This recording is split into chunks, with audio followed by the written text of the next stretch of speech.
What are some bold predictions that people may not be expecting here in week 2? So this one, Mike, is really bold, right? Because this team just looked abysmal and awful on offense in week 1. And I have the Cleveland Browns bouncing back on the road in week 1, getting a win in Jacksonville. Now, again, the tape doesn't bode much confidence for that, Kyle, right? But when you look at Kevin Stefanski, 2-time Coach of the Year, right? It was almost like he forgot how to call plays. Right now, me and Kyle were having a candid conversation. You wonder, is it the lack of confidence in his quarterback? But it's just like certain aspects of the game, right? When it's 3rd and long, you running 5-yard comebacks. Like, that's not a high percentage of you getting a first down, right? Like, I just didn't understand the game plan. And then Cleveland's always been known as a running team. Even Jerome Ford, after Chubb got hurt last year, ran the ball really well for them. They could not get the running game going. The offensive tackles struggled because they're backups, but even though they had that scenario happen last year, they still went to the playoffs. So I am going to say that was a one-off just because this team is too good on paper to have that type of performance on offense. I think they play significantly better, and they get a win on the road in Jacksonville. I know it's bold. That's why it's a bold prediction. So your bold prediction is that the Cleveland Browns bounce back and win a game against Jacksonville. Well, I think it ties in really well with my bold prediction, which is I think Deshaun Watson could be benched before halftime for this Cleveland Browns team. And if that does happen, I could see your bold prediction working out to all your points about the head coach, Kevin Stefanski, the roster, the interior offensive line, the things that the Cleveland Browns are built to do. Dominate the line of scrimmage, win with the tight end over the middle of the field, get a deep ball every once in a while. You bring a guy like Jameis Winston in the fold, and now Kevin Stefanski can take some more chances. And also, you got to understand, from just a morale standpoint, you wake up in the hotel on Sunday in Jacksonville and you haven't heard any news about Deshaun Watson being maybe benched for Jameis Winston.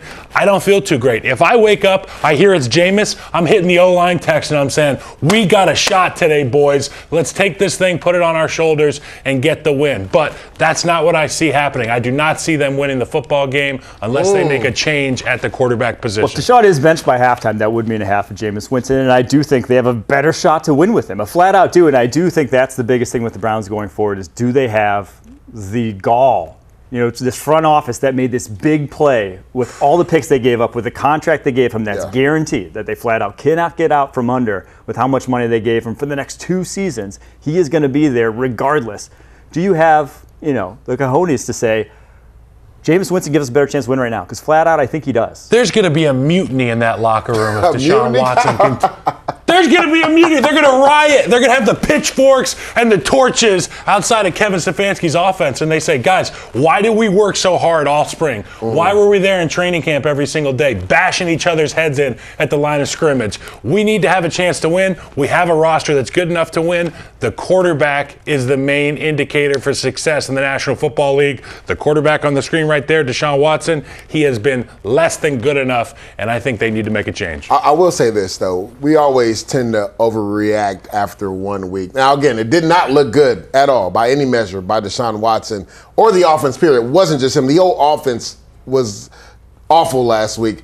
But I would say if it does continue this way, I agree with you. But I would say let's see what it looks like, at least in the first half in this game. I think people tend to jump off the ship way too early in week one. Yeah, I will say that about what they face. They face a Cowboys defensive line. Correct. That's one of the best. We'll get to them later in their matchup with the New Orleans Saints. They are a tough ask for anyone, and they took over that game. Flat out, when you have your both starting tackles out for that game, was Jedrick Wills, Jack Conklin.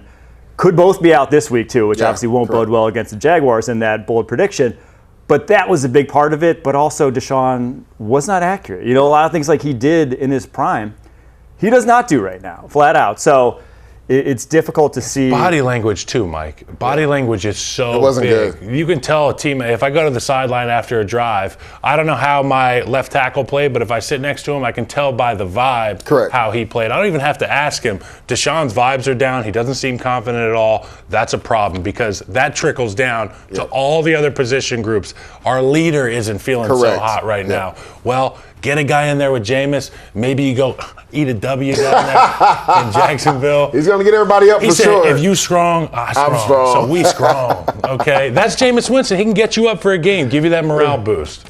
I was going to say my bold prediction was going to be, before I saw your guys', it was going to be that Brian Thomas Jr., the rookie for the Jacksonville Jaguars, becomes the first 100-yard receiver in this rookie class. I think he, from what I saw on tape, was ready. He looks like the Jaguars' number one option right now, just from what I saw. And the trust I saw from Trevor Lawrence, ready to rip, and we're willing to give him chances, I saw early on too. So I think in this game, where you're probably going to see a lot of man coverage, he's the guy I trust to beat it more than anyone else. So I think he goes off. But my bold prediction will be the Broncos upset the Steelers this weekend. It's the lowest over-under of any game this weekend. They're not expecting a lot of points. Rightfully so, given what we saw from the low-scoring game. 36.5 points is that over-under. Bo Nix, week 1, you got the jitters out. You faced about the toughest defensive coach matchup you'll see on the road in Mike McDonald. You go on the road to Seattle, the 12th man, all they throw out at you there, they still scored 20 points.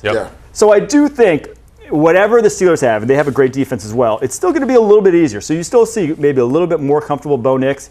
And then what I saw from the Steelers offense is just an offense that's not built to put points up on the scoreboard. It's built to control the clock, sure. It's built to keep the game low scoring, but it's not built to put up a ton of points, and especially when you have to go to Mile High early on the season. The altitude, it's one of the biggest home field advantages in the NFL. I think the Broncos get it done. I know one guy who's not going to be affected by the altitude. That's T.J. Watt. This guy's affected by nothing. He's from Krypton. He just shows up and dominates all the human beings he plays against every Sunday. It's going to be a great opportunity to keep this game low scoring for that defensive front.